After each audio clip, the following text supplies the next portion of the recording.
You're listening to the Multiverse Fancast, proud member of the Misfit Faction Media Network. All right then, on with the show.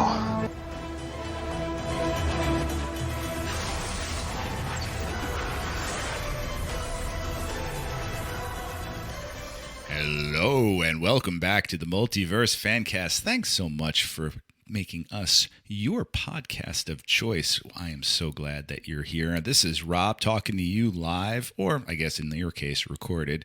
But either way, thanks so much for joining us. And other places you can find us. You can find us on Podbean. Maybe you're there now. Spotify, who knows? Stitcher, Apple Podcast, or any other listening stations.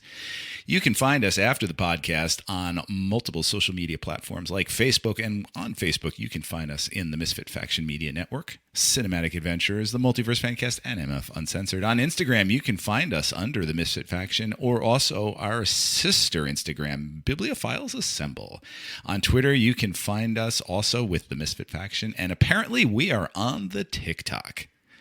I, as I said, am Rob, and I almost forgot, you can check us out on our website, themisfitfaction.com, where you can find podcast articles and merchandising, lots of it there. Ronnie runs our store, and we got t-shirts and all sorts of stickers, fun stuff for you to promote and to share with others, your favorite podcast. With me today is Paul. How are you today, Paul? I'm good, Rob. How are you doing today? All right. You look a little jet lagged. Is everything okay? Just a smidgen. Yeah. Where are you coming back from? From Italy, yeah. We just landed back on Saturday, so it's Saturday. It's a week later. And you're still recovering. Wow, that's a lot. How many days were you there? 10 days. Jeez. 10 very, very long days. Was there good a lot, days. Any downtime, or was a lot of tours? There was like 2 days of downtime. Then the rest we were doing something. We were all over. There's pictures on, I think, Bibliophiles Assemble. There's a couple of pictures, but we saw the Colosseum, we saw the Basilica, we saw Pompeii, Vesuvius. It was a busy vacation. These are all places I have not been to that I always wanted. But what was the highlight of the trip? Oh, climbing Mount Vesuvius. Oh, really? Yeah, going to the top and having a drink at the top of Mount Vesuvius. Oh, that's so cool. Nothing more badass than it. That's awesome. I saw your pictures, and you guys looked so just happy and comfortable and tired and sweaty and gross. And oh god, the heat was wild. That's fantastic.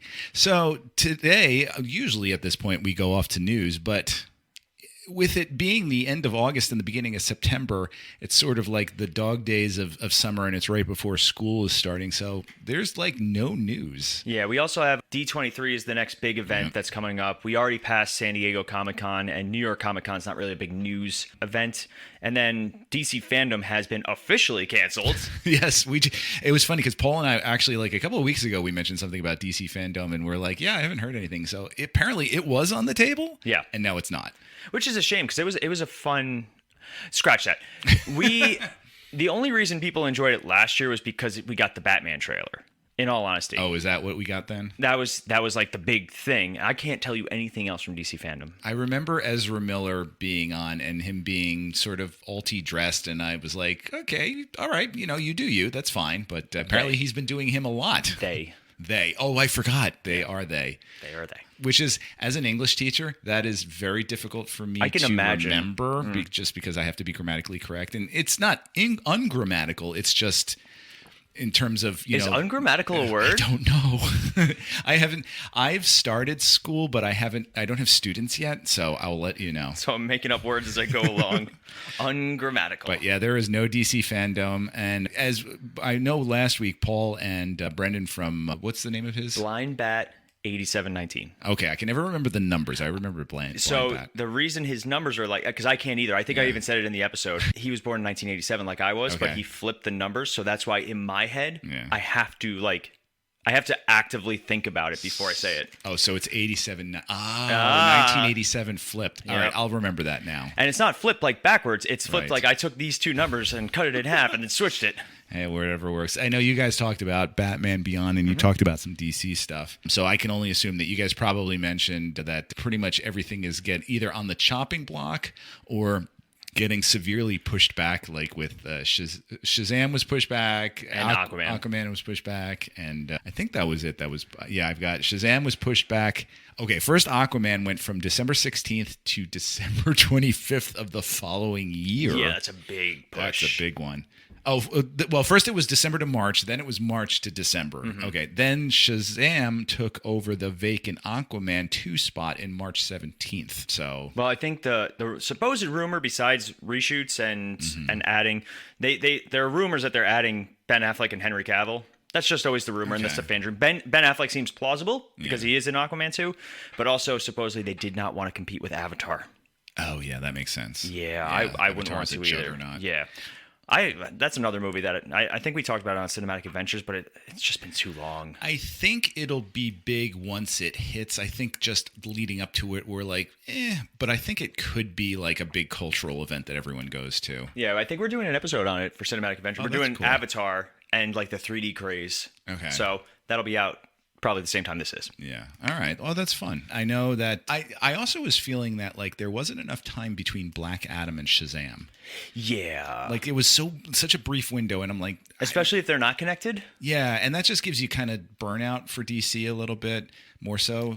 Burnout. I also did hear a rumor. I don't know if you heard this, that this is just a rumor. Henry Cavill might be joining the Marvel universe, supposedly in Loki season 2. Yeah. Well, who do you think he would be playing? I saw something called Hyperion. Hyperion. Who is Hyperion? He's the equivalent of Superman in Marvel. Oh, yeah. Jeez. I would rather he play the actual Captain Britain. Oh, that would be so cool. That'd be a lot of fun, and I would love to hear him actually just use his actual.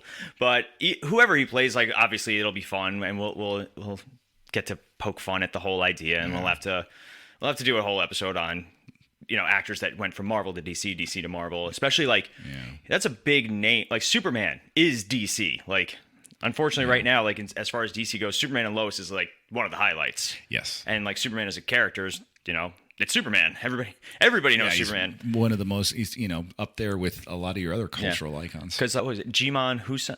I can't. Jimon Hunsu. That's it. Okay. He's played like 4 different. Yeah. Yeah. He's been in Guardians, Aquaman, Shazam. Like he's been in a lot. I don't know his name, but the guy who plays Polka Dot Man. He's been in like everything. He's been in multiple DC projects as different characters. He was in The Dark Knight. He was like he's all over the place. Yeah. And obviously we loved him in Ant-Man and the Wasp. He was in Ant-Man. Yeah. He was in Polka Dot Man with the Suicide Squad. So, but there's not a lot of news. Again, as Paul said, we're right before D23, so there's going to be a lot dropping for that, and we'll talk a little bit about that. And today. That's also why we wanted to do this episode now. Yes, because we have thoughts about the current state of Marvel. So we thought, with it being back to school time, we would go through a lot of the different phases from Marvel, and we would give each of the Marvel phases a different letter grade based on, report cards. So we won't spend too much time on each of the phases because this will be a really long podcast. But let's just talk about really quick. Let's introduce what the first phase is. So the first phase came out in 2008. So let's start off with a quick. Now I don't have the answers to these, so So I'm guessing just as much as you are. So these are the phase 1 movies. So first of all, first one was Iron Man. So in Iron Man, what song plays at the beginning of the movie? Is it Iron Man? Is it Back in Black, Ordinary World, or Stairway to Heaven? It's Back in Black. And you are correct. And that was going to be my guess too. And I'll be honest, if that was or was not going to be my guess. The next one after that is The Incredible Hulk. So that trivia question is, what does Tony tell Thaddeus Ross at the end of the film? Is it that he wants to study the Hulk, that he knows about S.H.I.E.L.D., that they are putting a team together, or that Thaddeus owes him money? Putting a team together. Yes, my guess too, and we are both correct. Iron Man 2 followed that one. What fake name does Natasha use when she first meets Tony? Is it Natalie Rushman, Natalia Romanoff, Nicole Rohan, and Naya Rabe? Natalie. The first one? The first one. I don't know this one. Mm-hmm. Oh, you're correct. Mm-hmm. Oh, I don't know if I would have gotten that one. After that, you had Thor. So what does Thor want another of when he's in the diner? Is it a slice of pie, a piece of toast, a stack of pancakes, or a cup of coffee? Cup of coffee. Yes, it is. I knew that one too. And finally, is it finally? No. And then Captain America, the First Avenger. Where does Peggy tell Steve she wants to meet him for a dance before he plunges into the ice? Is it the Cotton Club, El Morocco, the Stork Club, or the Copacabana? C, the Stork Club. Stork Club? Stork Club. Yeah, you're right. I don't know if I would have gotten that one. And then finally, the Avengers. Natasha remarks to Clint that the Battle of New York is a lot like what? Their time in Budapest, their time in Prague, their time in Istanbul, or their time in Sokovia. Their time of the most dropped plot line ever. Oh, Budapest. Excuse me. Yes, and that wraps up. Now, is Iron Man 3 a part of Phase 1? No, it ends with Avengers. Iron Man 3 starts Phase 2. So that's the first Avengers. So what are our thoughts on that first phase? So obviously it is when they are first getting their feet wet, like they're learning. They have not created their quote unquote formula, which we're going to talk about today too, the Marvel formula. So these movies all feel very different from each other. Yeah. Very different. Yeah, especially when you've got like Captain America put up next to Thor. I'd even say, and also the Incredible Hulk. Yeah. Those, all three, like Iron Man, Hulk, Thor, and Captain America, like just taking out the Avengers really quick, they all look different. Yeah. They have different feels, they have different cinematography, they have different music, and they have different stories. Yeah. Like Thor is very Shakespearean. Iron Man is very, that sort of playboy, sort of goofy tone to it, whereas Thor is very serious a lot of times. And Incredible Hulk is depressing in a good way, in the right way. And we're going to talk about that too. But I give it a solid B. You know what? That's the exact grade I was thinking too. I'm going to keep away from like the pluses and the minuses just for the sake of being able to differentiate feelings. If I really feel that I need to, but I give this a solid B. I'm all for the pluses and minuses, but I'm still sticking with my B. I feel that given that this was brand new territory that was being forged, I think you got to give it a lot of credit for that. I mean, it's clearly not. There's a lot of missteps in there. Like Iron Man 2 is a terrible movie, but it does introduce Natasha Romanoff in a great way. Like she's a powerful force in that film. You do bring them all together in the event. The Avengers is a fantastic movie. It's a great culmination of all these things, and it's neat seeing the tiny little threads coming through those films, and it did lay that groundwork for that interconnectedness that everything had. So yeah, I'm sticking with my B as well. So after that, then you've got Iron Man 3, which is the start of Phase 2. So here's the question. What is the name of the little boy Tony befriends while he's stranded? Is it Harry, Henry, Harley, or Holden? Harley. Is it? Harley. I would have said Henry. You're right. Wow, you're better at this than I am. Thor: The Dark World followed that one. Where do Sif and Volstagg hide the Reality Stone at the end of the movie? Is it on Vormir inside Sif's sword in a vault on Asgard, or they give it to the Collector? They give it to the Collector. Yeah, I believe that's correct. Yep, you are correct. So you haven't gotten any wrong yet. Not yet. I've gotten like one or two wrong here. Captain America: The Winter Soldier. What does the Winter Soldier say after Steve recognizes him for the first time? He says, "Who the hell is Bucky? Do I know you? He's gone," or "What did you say?" Who the hell is Bucky? Yeah, who the hell is Bucky? Then you've got Guardians of the Galaxy. What were the 3 items Rocket claims he needs in order to escape the prison? Is it a security guard, a fork, and an ankle monitor, security band, a battery, and a prosthetic leg, a pair of binoculars, a detonator, and a prosthetic leg, or a knife, cable, wires, and Peter's mixtape? B. B, a security band, a battery, and a prosthetic leg. Yes, it is. And is Avengers Age of Ultron the end of it? No, Ant-Man is. Ant-Man, okay. Avengers Age of Ultron. What word does Tony utter that makes Steve say language? Is it crap, a-hole, S-H-I-T, or, because remember, we're family friendly, or idiot? S-H-I-T. Yes, it is. Sugar, honey, iced tea. Language. Did Cap just say language? And then finally, to end Phase 2, what animal does Darren Cross unsuccessfully shrink? Is it a mouse, a sheep, a duck, or a hamster? It's a sheep. I'm going to say hamster. Oh, you're right. Wow. It's horrific. He turns it into goo and says, "Bring in the next one." They didn't fix anything in the interim. You're a bigger fan of Ant-Man than I am. I love Ant-Man. I think I've only seen it once, maybe twice, and I was like, I liked Paul Rudd, obviously. I liked the jokes, but all right. So let's talk about Phase 2. Phase 2. Phase 2 is tough to grade because you have Thor: The Dark World in it, and that really brings it down. It does. I want to give it an A though, because Winter Soldier still is probably top 5 of Marvel movies, and that's almost 20 movies. And anybody can agree with that. We also got Guardians of the Galaxy and Ant-Man, which are for me anyway.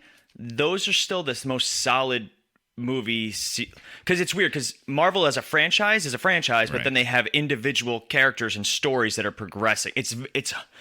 It's daunting. Yeah. But it reminds me of comic books. That's how comic books are too. Absolutely. And that's why I can handle it.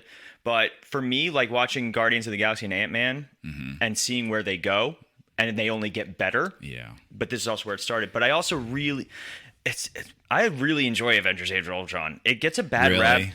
There's so much that I really do enjoy in it. And I get why people didn't. Like, I can understand to a point, but I was like, I got the Hulk versus, the Hulkbuster. Like, I got, Vision being like a character that I wasn't familiar with, just being awesome. But yeah, I get it. It's a lot of setup. It's a lot of this. It's a lot of that. So I want to give it an A, but I think I'm going to Captain America and the Winter Soldier really elevates it. That's the problem. Okay. So I'm gonna stick with an actual A. Okay. Shockingly. I am giving it an A-. Okay. Because, well, first of all, Iron Man 3, it is no secret on this show that is, I love Iron Man 3. It's Shane Black. And for me, Shane Black's Iron Man 3 was the first time that we got a sense of director trademarks and stamps on individual movies, that Marvel was allowing them to, yes, you could come to the sandbox, but you're also allowed to bring your own toys. Mm-hmm. And, after that, you've got Guardians of the Galaxy and Captain America, the Winter Soldier, which also, again, are very like director stamps. Like, what? I should just stick with Guardians on that because that's very much a James Gunn film. For Captain America, the Winter Soldier, it was one of the first times where you saw, okay, they can take an existing property and put a genre onto it. So like, the Russo brothers, they put on that like late 70s paranoid thriller genre onto it, which Robert Redford was in a lot of those films. And so it was neat to see him in that. So it was fun to see that like there's a lot of creativity that's being allowed in Marvel. Of course, I have to give it an A- because it does have Thor the Dark World. Yeah. And for me, Ant-Man is I like that it is a comedy. It's neat that they are, again, going with that different genre and everything. So it showed a lot of hope and promise for Marvel because after Phase 1, it was like, okay, is this just going to be very cookie cutter-ish? And here it was like starting to expand for me. Cookie cutter starts in Phase 4. Yeah, unfortunately, we come back to that. All right, so next we've got Phase 3, which starts, am I correct with that? Starts with Captain America Civil War? Right.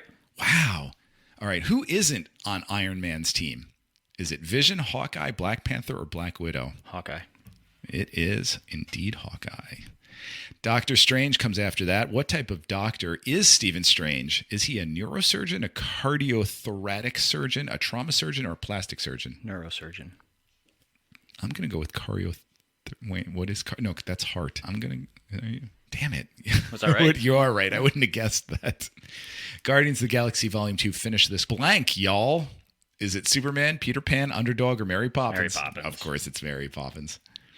A Spider-Man Homecoming, who does Stan Lee appear as? Is it a guy who Spider-Man helps cross the street? Is it a neighbor who's disturbed by a car alarm? Is it Peter's upstairs neighbor, or is it a guy who works at a hot dog cart? The neighbor with the car alarm. A neighbor who's disturbed by a car alarm? Is it really? Mm-hmm. Oh, wow. That's right. I forgot about that. The hot dog one was X-Men.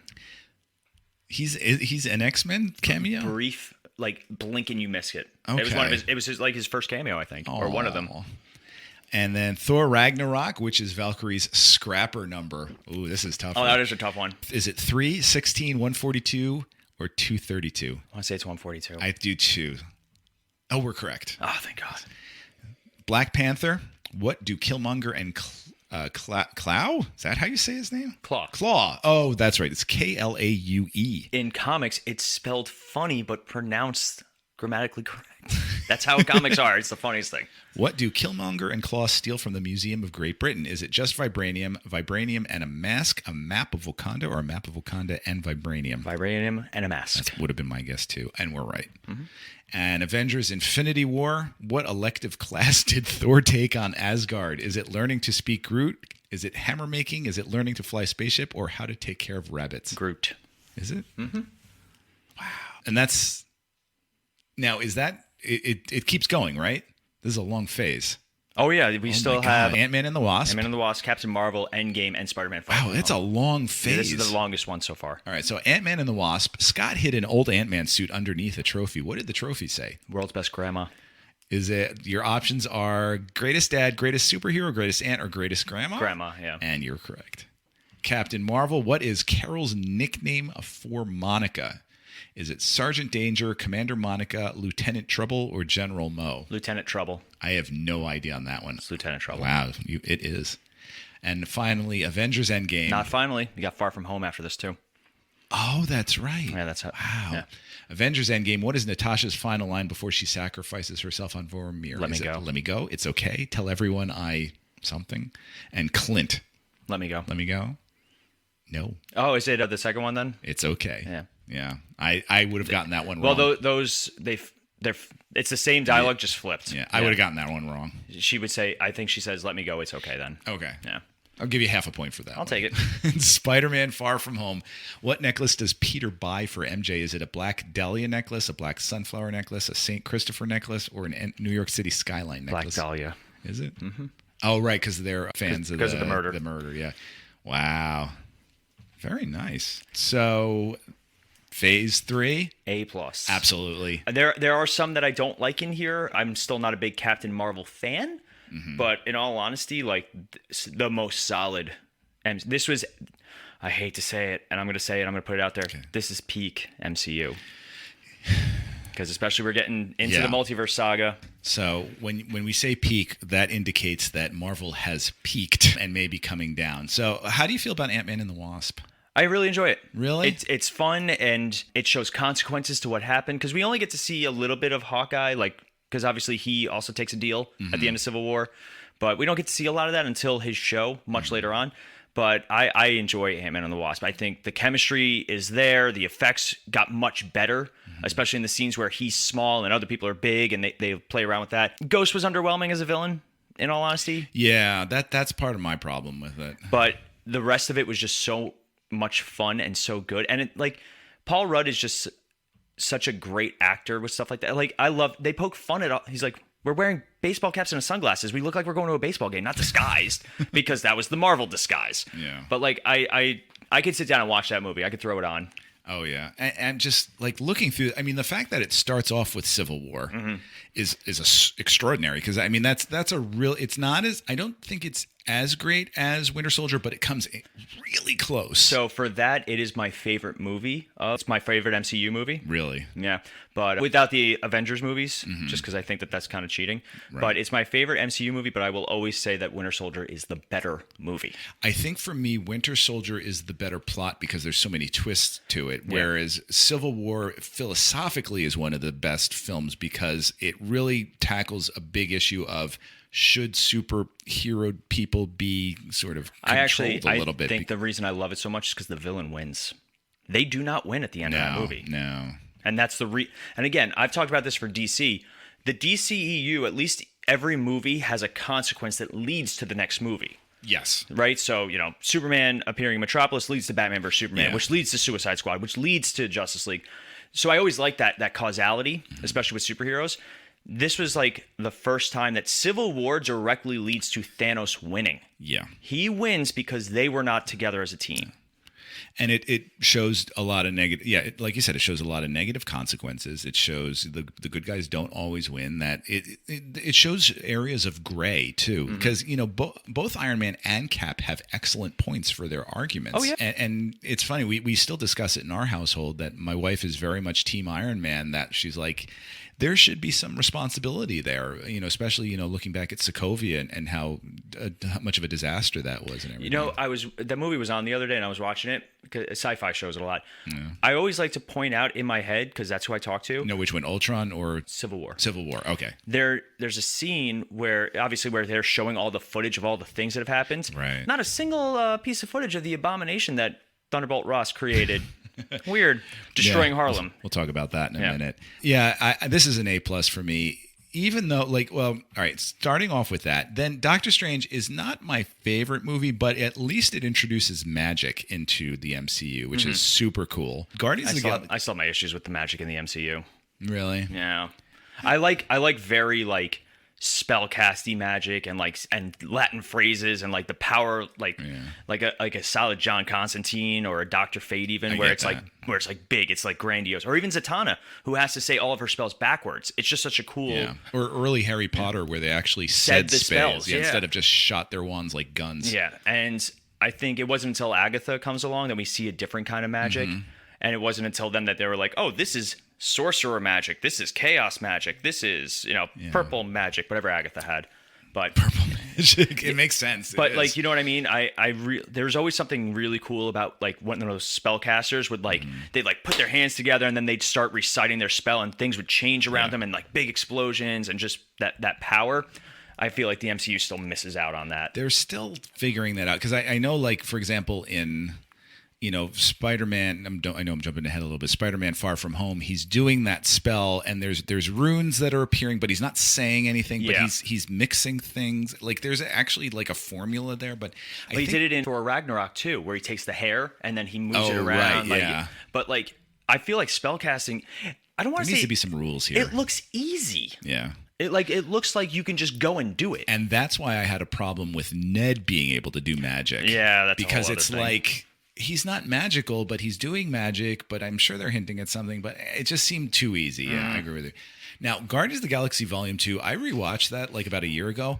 That is a way better movie than I remember. Oh, yeah. Holy cow, there's so much depth to it, and with daddy issues and everything, it's brilliant. And then, of course, we all celebrated, this is the phase we all celebrated the return of Spider-Man into the MCU. So we can't forget about that. Thor Ragnarok, But also, we talked about Guardians when it first came out. We did an episode about it, and I remember, and I stand by this still. This is 1 or 2? The second one. This is where Marvel started getting silly. So you have Drax in the first one, who the humor came from Drax just not being aware, right? Metaphors. Nothing goes over my head. I would catch it. But then we get the next episode where it's like they're making poop jokes, and he keeps yelling about his nipples, and I was like, okay, like I get it. Drax is more relaxed. I don't know, but that was the first indicator that. And then we get it even worse with Thor, and the worst with Hulk. Yeah, I think you're right about that, because it's like they found something good and now they're indulging in it, and that's a problem. You want to have some restraint with that stuff, and because and that's part of the problem too. I think with the MCU too, is that every film feels like it needs to go bigger than the last one. And also, my other issue with the MCU is everybody's so good at everything. Everybody has friend groups, right? Yeah. And everybody in a friend group has the funny friends. Yeah. In our case, it's usually Ronnie. Like I'll concede that point. Ronnie's very funny. Yes. And that's like his thing. Then we always have the person that, like, all right, they're the responsible one. The problem is, especially in the MCU, everybody's quipping and funny. Yeah. Like, everybody is very quick to make a joke. Even Steve Rogers, like, towards the end, he was making more jokes. Yeah. But I was like, it's weird. This is where it really started, and this is where it still kind of annoys me to this point. Well, I actually have something to say about that later on when we talk a little bit about She-Hulk. Very little. Because She-Hulk starts out very quippy. It's finding jokes now. Like, you're only on the first episode. Yeah. I'm on the third episode, and it's getting better with that, where it's not as much quips as now it's actual jokes. So I'm hoping they're finding their footing with that. But yeah, I mean, Ragnarok, Black Panther, the Avengers saga, Infinity War saga. Wow. Yeah, it is probably the best phase. Yeah. So, all right. So that ends phase 3. So we're going to take a quick break. You don't want? We can do phase 4. You don't want to do a break? Do you want to do phase 4, or do you want to take a break first? Let's take a break at the peak. Fine. We'll take a quick break. Hey guys, it's Paul, and the Misfit Faction is looking for your help. We are trying to grow not only our network, but also grow our brands, and the best way to do that is if you guys are looking to start your very own podcast. Maybe you guys have been listening to us for a while. Maybe it's something you guys have always wanted to do, but you're not sure how to get started. If you go to podbean.com/misfitfaction, you guys will get a month of free podcasting on us. That is a gift from us. So make sure if you guys are looking to start your own show, you reach out to us and go to podbean.com/misfitfaction. Also, maybe you guys have your own online business or service that you're always looking to grow, and advertising is a very big part of that. If you guys go to sponsorship.podbean.com/misfitfaction, you guys can get $100 worth of free advertising, again, as a thank you from us to you guys. That's sponsorship.podbean.com/misfitfaction. Welcome back. We are covering the phases of Marvel and giving them, it's our back to school edition, so we're giving them letter grades. Paul has been killing it with the trivia here, much better than I am, so I think I have to concede that Paul knows more about Marvel than I do. I'm just a different kind of nerd. You're good at this. Okay, so next we've got phase 4. And as we said before the break, Marvel seemed to kind of peak with phase 3. Like it was such a cultural event, and, and even like the Infinity War and Endgame movies were we are big opening weekend fans. We like to go with the crowd. I don't know if I like people all that much, but I don't want to miss out. And I also like the sort of the reaction. the reactions, the buzz. I would say the cheering. 90% of a Marvel movie, the crowd, is good. We like if we were going to like, I remember one of the worst movie experiences we had was Top Gun. Like we had just such a terrible crowd when producer Mel and I went to go see Top Gun. Yeah. No, I didn't see it yet. So great movie. Like we loved it, but like the crowd was just a nightmare. Did you see it opening weekend? I don't remember. Okay. I think we saw it like a week or two after. Oh, maybe that's why. Yeah, but just like and then Godzilla vs Kong had a terrible crowd when we first, and we were so excited to be going back to the movies, especially for something like that. Right. And I remember seeing Civil War in the theater, and we didn't see it opening weekend, and I just remember like somebody's grandmother sitting next to me trying to figure out who everybody was, and she was mixing up. Is that people. Batman? No, but nothing will ever beat seeing Endgame in the theater on opening night.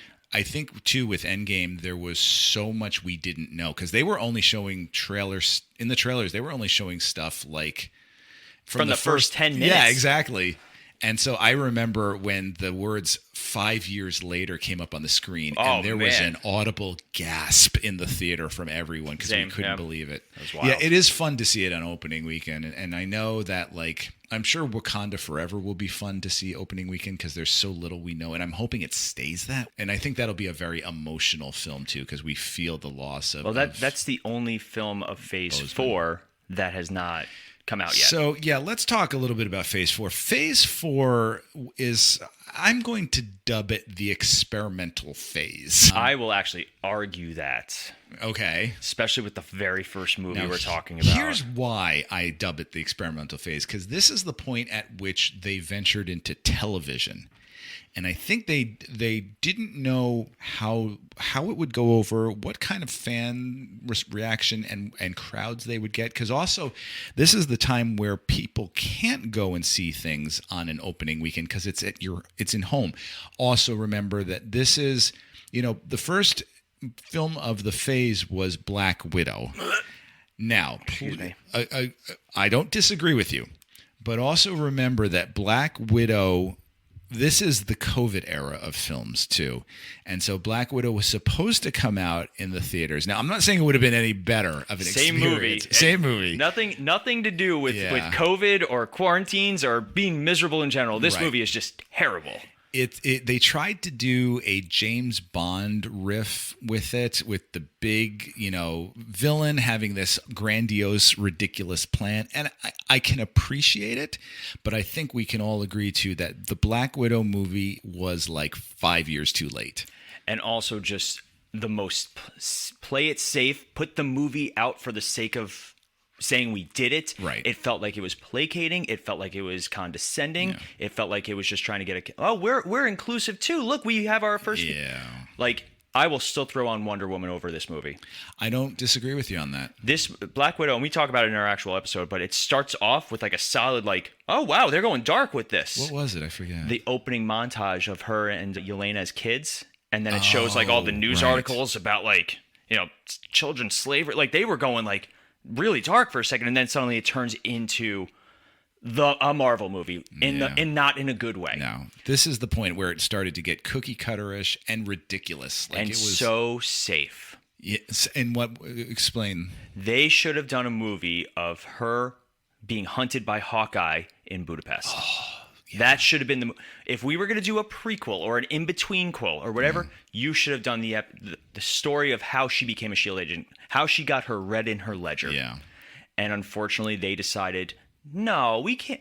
People forget she was an assassin. She killed people. Like, Black Widow in the comics was a bad guy when she first got introduced. She was a villain.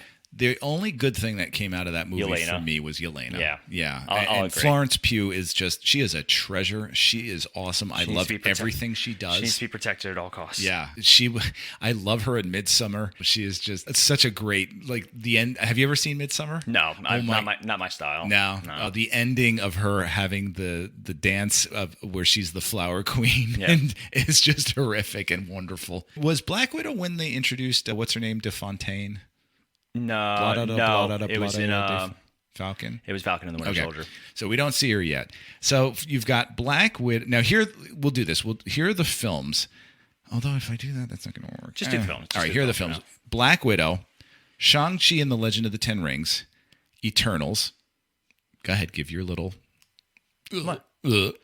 I am so indifferent about Eternals at this point. Yeah. I'll never watch it again. Go ahead, name 3 heroes from Eternals. Fastos, That's Icarus. That's 2 more than I would have gotten. Yeah, Fastos, Icarus, and Sprite. Oh, impressive. I don't think I could name any of them. I know Angelina Jolie. Yeah, I know the actors. Kumail Nanjiani.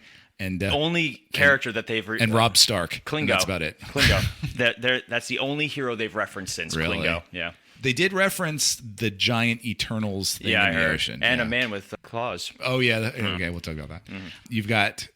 After Eternals, you had Spider-Man No Way Home, which is... Still so good. Yes and no. And we've mentioned this, that it was a lot of fan service. Oh, yeah. And I believe, aren't they re-releasing it this weekend? Yeah, it's out right now. Okay. With like 11 minutes of new footage. It's not worth the $11 that I'm paying for the ticket. Not today. Did you know this? Internet? Yeah, the movie day. Yeah. Oh, wait, no. What? Today, I know this won't mean anything to you now because on Tuesday when you're listening to this. But on hopefully you took advantage of Cinema Day today. Yeah. There's 3,000 participating theaters, and actually the Danbury Theater near us. Any film that you go to on this Saturday is only $3. That's nice. Which is neat. That kind of recreates the fun of movies again. After that, you've got Doctor Strange in the Multiverse of Madness, which I got to rewatch. I keep saying I'm going to rewatch. I don't know if I will. I love it because it's a Sam Raimi film, and I'd love to see a director's cut of it with Sam Raimi more stuff in it. But I can understand that's not for everyone. Thor: Love and Thunder, which you were saying earlier before we started recording, that it's only gone downhill for you since. Yes. Why is that? They made Thor dumb. Like dumb. He is not as likable in this movie. My problem with Thor is they started off one way and then they found out that people didn't like it. So they found a good version of Thor. Thor peaks for me in Infinity War, where he was the best combination of Ragnarok and the fact that he is a battle-hardened warrior who's thousands of years old. Yeah, where he says, like, I see you've copied my beard, but Yeah. then he kicks ass. Yeah. Yeah. People tend to forget that he was like the original Captain Marvel. He was blowing through spaceships. Like that was peak Thor. He beheads Thanos. Yes, and he also like he goes through depression and post-traumatic stress, but they even turned that into a joke. A little bit in Endgame, yeah. Especially like, Rhodey of all people, who makes a comment about Cheese Whiz. Yeah. Like, he's a soldier. He should know what shell shock looks like. Yeah. But for me, Thor, and the more I've thought about Love and Thunder, because producer Melanie didn't get to see it, so when it comes out on Disney Plus, I think next week at the time of recording, we'll probably sit down and watch it. But like, the more I thought about it, I was like, they really did. They've hulked the Thor. Yeah. Like, I hate to say it now. We're going to talk about it a little bit when we briefly talk about She-Hulk. I love seeing Jane Foster back. I love seeing her as a badass. Mm-hmm. But I remember seeing the commercials and the trailers for it ahead of time and being a little worried. I'm like, this looks a little too jokey. Very jokey. Yeah. And also, I still think it's very strange how they gave so much sentience to the hammer and the axe out of nowhere. Yeah. Like, it was funny once, like when the axe kind of floats into frame. Right. That was funny, but then, like, it turned into a little too much. Again, it goes into that indulgence aspect. They also gave Taika Waititi, I think, too much freedom. After when he did Ragnarok, he was able to do his humor and stuff like that, but then, like, they still pulled it back. Yeah. I do like that he was able to introduce Greek mythology into it, which was great, but also that leads to 1,000 other questions with, especially with the Eternals. Yeah. How many worlds are there? Not even how many worlds are there, but the Eternals were worshipped as gods too. Oh, yeah. But then they found out that the gods are real?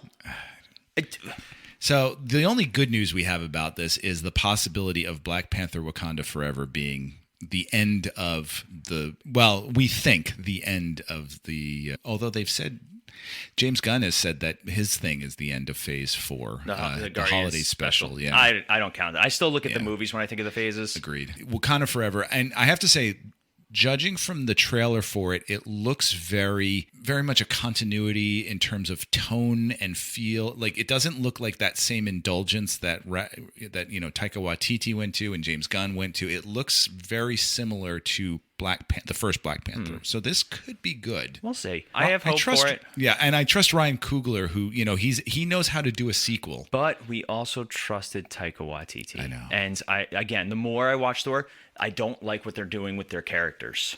Yeah. Like, not every character has to be funny. I know. Like, I don't need quipping to be entertained all the time. And then they don't know how to do drama in the MCU. They don't know how to, like, there are a few instances where they do. They tried with the Eternals. They tried, and it just didn't land. Yeah. And also, or even like, they have trouble with social and political motions. Like, Captain America or Falcon and the Winter Soldier was really good, and it had a lot of good points and a lot of powerful moments. But then you get to the end where he's like, "You got to do better, Senator." Like, oh my God, no. And that brings us to our television portion now. So this was a sort of interspersed, which was kind of neat because there were some crossover plot things, not a lot. Like you could get by without watching any of the television, I think. If you just kind of showed up to Doctor Strange in the Multiverse of Madness and you were like, what's been going on with Wanda? I don't know. And then you saw her kind of turning like that, you would have gotten it pretty much. You could survive. So it started off with WandaVision, which in our household, my wife swears that WandaVision is the best one of all the television shows. Sean likes it too, from Cinematic Ventures. I can see that. I think it falls apart a little bit at the end, and unfortunately that's due to COVID restrictions. Probably. Because I know they wanted to go bigger. I know Doctor Strange was supposed to be in it, but I get it. Too much. Then you've got Falcon and the Winter Soldier, which I know Ronnie loves it. It's his favorite. I actually find that, I used to say it was one of the worst ones. Now I might change that. Yeah. Then you've got Loki, which I think Loki's one of the better ones. And so I'm of the opposite. Really? You think it's one of the lesser? I was disappointed with the way they presented it. I thought it was going to be traveling throughout the multiverse. Yeah. That's how they presented it with all the different Lokis and all that stuff. And then we didn't get really any of that until the very end. I like it because it introduced the Time Variance Authority, the TVA, which was a neat, functioning government agency that I think is going to come back a little bit, and we're going to see that a lot, especially in the later stuff of Phase 5. I wasn't thrilled that they introduced what's his name at the end there, He Who Remains, the Kang variant. Yeah, I like that they did, but when I read about what they were going to do instead, I like that because I don't know if you're familiar with what they were supposed to do instead. They were supposed to show, it was like the last temptation of Loki of look, here's all the things that you could have and could have been.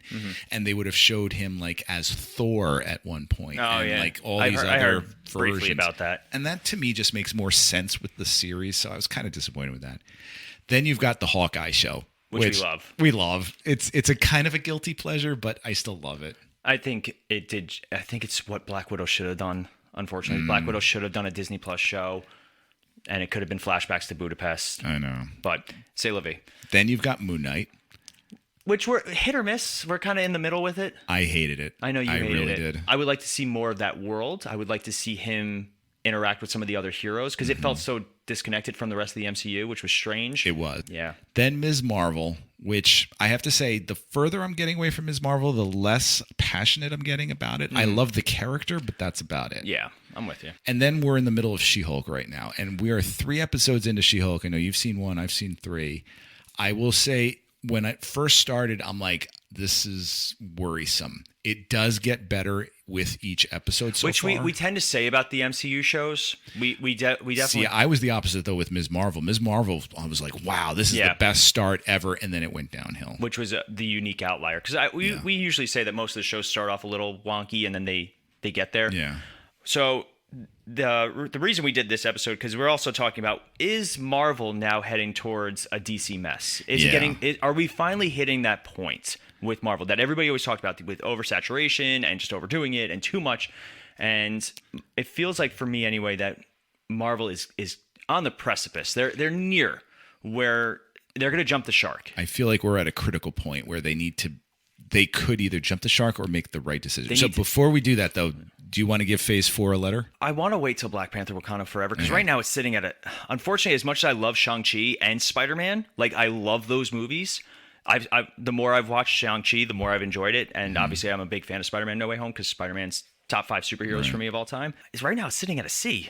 I am between a C and a C plus, and I'm C plus only because it's introducing a lot of cool characters, but the movies and shows a lot for the most part have not been good. Yeah. So I like the setups, but yeah, it's not. So I'm between a C and a C plus here, and Wakanda Forever, and now D23 might be introducing this Werewolf by Night thing, which comes out at Halloween. Werewolf by Night, Armor Wars, Deadpool, X-Men, Fantastic Four. Because now apparently Penn Bradley, the kid from You, like the creepy serial killer. Yes, I haven't watched it, but I know who you're talking about.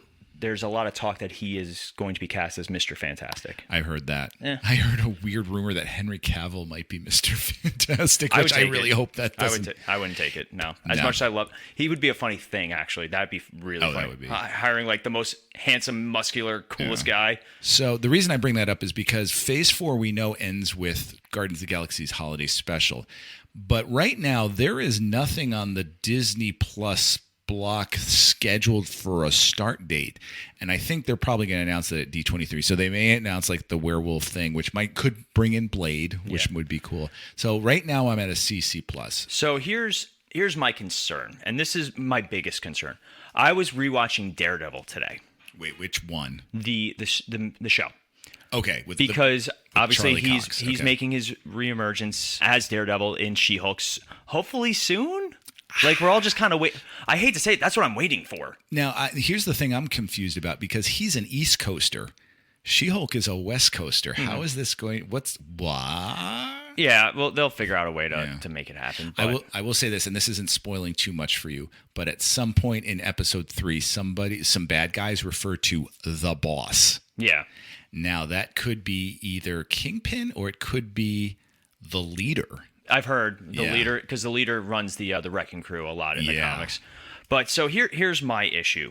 We talked about how much we hated what they did with the Hulk. Like, it was funny in Endgame where he's Smart Hulk, and it's funny at the first watch. But now they neutered the Hulk. They killed the Hulk. Agreed. They killed the character of the Hulk, because when they said, "Oh, I managed to merge," you didn't merge anything. You killed the Hulk and took his body. Like, the Hulk doesn't exist anymore. Has that happened in the comics? Yes. There have been thousands of iterations of the Hulk. There's been Savage Hulk, Grey Hulk, World War Hulk, Hulk's Earth Smasher Hulk. There have been so many different versions of the character of the Hulk, and it's always been one of the more interesting aspects of comics. But the problem is, the Hulk is gone. Now there's all these rumors about a World War Hulk movie. Yeah. You can't do it with that Hulk. Yeah, in She-Hulk, Sakaar, you saw in the first episode, a Sakarian message ship comes, and they're giving messages and to get Hulk into some things, and we think that could be a World War Hulk. We're not sure. Which is interesting because Universal owns the rights to the Hulk. Do they? Oh, the film rights, yeah. Absolutely. That's why when you watch The Incredible Hulk, it's a Universal film. That's right. Same thing with Spider-Man and Sony. So I hate what they did with the Hulk, especially in these, we got little brief glimpses of the Hulk, but then they also just wipe their hands. Oh, my arm's fine. Yeah. At least they explained that away in She-Hulk. Yeah, because I remember when we saw Shang-Chi, we were like, questions? Yeah. But here's my concern. I'm looking at Phase 5, right? We have movies like Blade. Cool. Thunderbolts. Cool. Daredevil's coming back. Awesome. But they're going to be Marvel. Like MCU. And I hate to say it. Like, did they go places with John Walker and Captain America or Falcon and the Winter Soldier? Yes. There was some dark stuff there. And that gave me hope. But too. Now I'm watching She-Hulk twerk with Megan Thee Stallion. And I'm like, what the hell is happening here? I'm looking at Phase 5, and it looks like they could go dark if they so chose to. Because Quantumania is what kicks it off, and that could fracture everything. Because apparently that's cool. where Kang is making his debut. And if they do that, that will be awesome, because then you've got, like we said, Blade, Captain America, New World Order, which that sounds terrifying, to be honest. And then Thunderbolts. My worry about Thunderbolts is that they go for like a Suicide Squad thing with it. As a PG, we saw what happens when you do a PG-13 Suicide Squad. I know. If Marvel, I hate to say it, if Marvel had balls, they would make Blade and Thunderbolts R-rated. That would be awesome. They won't do it though, and that's why we were concerned about Deadpool. It's the only movie. I was going to say that Deadpool, there's been rumors of it still going R. And it supposedly is. Here's the other thing, too, and this has changed in the past, I think, 6 months. Disney Plus has started hosting R-rated movies. Right. That's a good sign. In fact, they have Logan up there. Logan and both Deadpools were the first ones. So that's a promising sign. So I'm hoping Kevin Feige has some, ideas here, especially when you've got Agatha, Coven of Chaos, and Daredevil Born Again kind of coming one after the other. It would be nice to have a little bit of darkness and not this sort of just happy, quippy kind of that's fun why time Moon superhero. Knight, for me, Moon Knight, they were able to skate by that hyperviolence just with the flashbacks or with the blackouts, which I actually didn't have a problem with per se. I was okay with it for the first few episodes. They didn't. At the end there, I wish they had done it. I want a Midnight Suns movie or TV show. With, Explain what that is. I think it's Daredevil, Punisher, Moon Knight, Ghost Rider, some of the more darker superheroes I've heard that, together. They're making a game coming out, which I'm excited for. But I would not say no to that sort of thing. Just like how I would love a Justice League dark actual movie. So let's say Phase 5 does not go dark. What do you anticipate for could it be worse than Phase 4? See, I think also the problem with Phase 4 is we had expectations. It was the sequel phase for the most part. Spider-Man No Way Home, Doctor Strange, Thor, and now Black Panther. Even Black Widow, I'll argue, is a sequel prequel in between. It is. You're right. The only two movies that are completely original, quote unquote, Shang-Chi and the Eternals.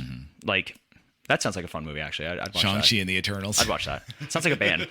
But I want to say that Phase 4 just had so much hype and it just didn't live up to the hype. And maybe over time we'll kind of look back on it and be like, it wasn't as bad as we thought. Or it wasn't as concerning. Especially depending on what happens with, Black Panther and then Phase 5. But I'm getting worse. I'm still saying I'm feeling a little. Here's another question for you, because I'm looking at this and I'm like, Ant-Man 23, Guardians 3 23, Blade 2023, Captain America 2024, Secret Invasion 23, Echo 2023. Are we getting too much all at once? Possible. That's what happened with Star Wars. Too much all at once. Yeah. They went too big, too far. So if you had to give advice to Phase 5, Kevin Feige is right here now in the studio with us. What would you tell him? Don't be afraid to embrace a darker side. Use your mediums properly. And I would say... quantify that. What do you mean by use your mediums properly? If you want to introduce new characters, I would say go the TV route.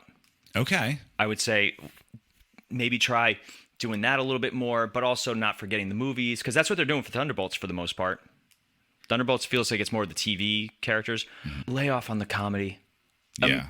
Does the Abomination need to be funny? Do we have Joss Whedon to blame for that? I think so. Okay. He set a tone. The tone was set. It worked. It made billions of dollars. Don't mess with your winning formula. I get it. I wonder if Jon Favreau, because obviously Tony Stark is quippy. But see, in Iron Man, only Tony Stark Only is. He is, right. Does Rhodey get in a couple of zingers? Yes, as Tony's friend. But then Joss Whedon ramped it up with the Avengers. Yeah. So I would also say, don't be afraid of your R ratings. Don't be afraid. We love Daredevil, Jessica Jones, even Iron Fist and Luke Cage. They were all good, and we enjoyed them for the most part. Iron Fist can go away. But, they were not afraid to be dark and violent and do the Thunderbolts should be dark and violent. Yeah, I would say to Kevin Feige, know your audience and know that it's not necessarily 12-year-old boys. We've grown up, right. Iron Man was 2008, and this is now almost 15 years later. Wild. So, we've grown up with this. Know that, and you know what? So I would say to Kevin Feige, and this is something that was actually addressed a lot in the most recent She-Hulk episode, don't be afraid of the trolls. There is, and I actually am in the middle of writing my review for episode 3. They tend to bomb a lot of the IMDb stuff. Yeah. And for example, Moon Knight is sitting at 7.3, I think it is, and Ms. Marvel is at 6.1, and She-Hulk's at 5.0. Are they not that great? Yeah, given. But is Moon Knight that much better than those? I don't know about that. That's the problem with things like Rotten Tomatoes and stuff like that. Yeah. It's easily manipulated. Yeah. I can go online right now and get 100 new positive reviews for the podcast for $5. Wow. Like, why haven't we done that? Because that's a very slippery slope, and it doesn't actually create retention. Morally or financially? Damn it. But no, because it doesn't create actual real audience or retention. But like, that's how easy it is, to bot. I mean, look at, now we found out that really the Snyder Cut was fueled a lot by bots, also by a very passionate fan base. Like, we won't even, but like the Flash winning the Academy Award, like that. Even me, Speed Force. even me as like the biggest supporter and the biggest fan, as I like to consider myself also objective and not toxic in that regards. I was like, no. Yeah, is it really better than Luke's "I Am Your Father" or better than what was the other? It was Avengers Assemble or something. Or was something, it or Casablanca's "Here's Looking at You, Kid"? So yeah, no, I will be the first one to admit it, but like, I don't know. It's just there is no right answer, because we still enjoy the movies. We still go. Like, we watched Thor: Love and Thunder. It was all right. It was fine, and I don't want fine. I don't want fine either. Yeah, I have to say, I would prefer, at least with Eternals, it was a swinging for the home run, and it was a big miss. Mm-hmm. But at least they were trying for a home run. I feel like so many of the others they're just playing it safe. Yeah, my problem with the Eternals was just it was too long. It was such a long, like, I can't put, like, as much as I love like the Snyder Cut, I can't put on the Snyder Cut. Here's you know what, this is bad for me to say this, but this is my also advice for Kevin Feige: get a little bit more involved in the final cut. I feel like, and you referenced this with giving Taika Waititi too much freedom. I think Chloe Zhao, Taika Waititi, a lot of these great directors sometimes need to be controlled a little bit. Like, I'm thinking back to, I forget his name, who did Donnie Darko. If you look at the director cut of Donnie Darko, it is not a very good movie. Mm-hmm. Actually, the studio cut is significantly better. And then he did follow-up films after Donnie Darko where he was given free reign. Richard Kelly. Thank you, Richard Kelly. And they're terrible because, like, they need someone to come in and say, no, I see what you're trying to go for, but let's kind of form and shape this a little bit better. And I think Kevin Feige can do that. And I argue that that's how I feel about Zack Snyder.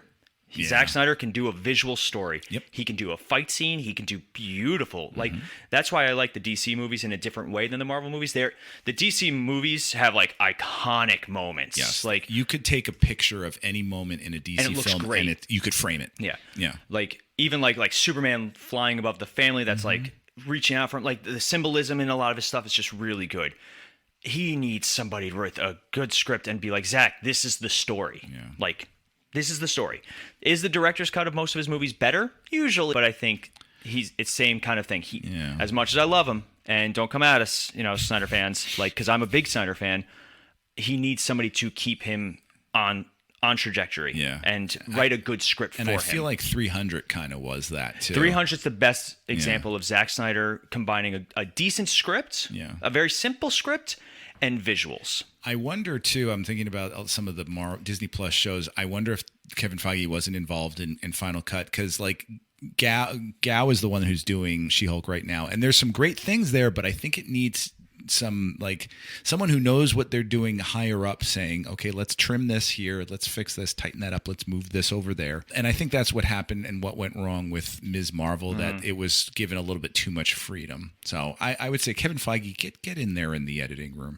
Yeah. Okay, so that's Phase 5. Phase 6 is too far down the road. So, real quick, what are you hoping out of D23? Something with Fantastic Four. Okay. Anything. Apparently, there was a cut scene or concept from Doctor Strange where at the end of the original post-credit scene was supposed to be the main continuity Reed Richards. Mm-hmm. You don't see who's playing him, just observing all the things that are happening. Yeah, I heard like a stretchy arm was supposed to come in or something like that. Which I'm fine with. I think tease like that's always good. Yeah. But I want to see. I think we talked about Fantastic Four. I don't need to see John Krasinski as Mr. Fantastic. Like, that was fan service. I don't need to see. I think actually maybe that's more good advice for Kevin Feige. Don't fan service us. Give us something that we didn't know we wanted. Fan service can really work in some regards, but for the most part, I think they're starting to rely on it a little bit too much. So I'd rather. The only thing I do hope for with Fantastic Four is I really, really, really want Steve from Stranger Things to play Johnny Storm. Yeah, I would actually be okay with Zachary Montgomery from Stranger Things. Billy. Which one's Billy? Billy was in the second season.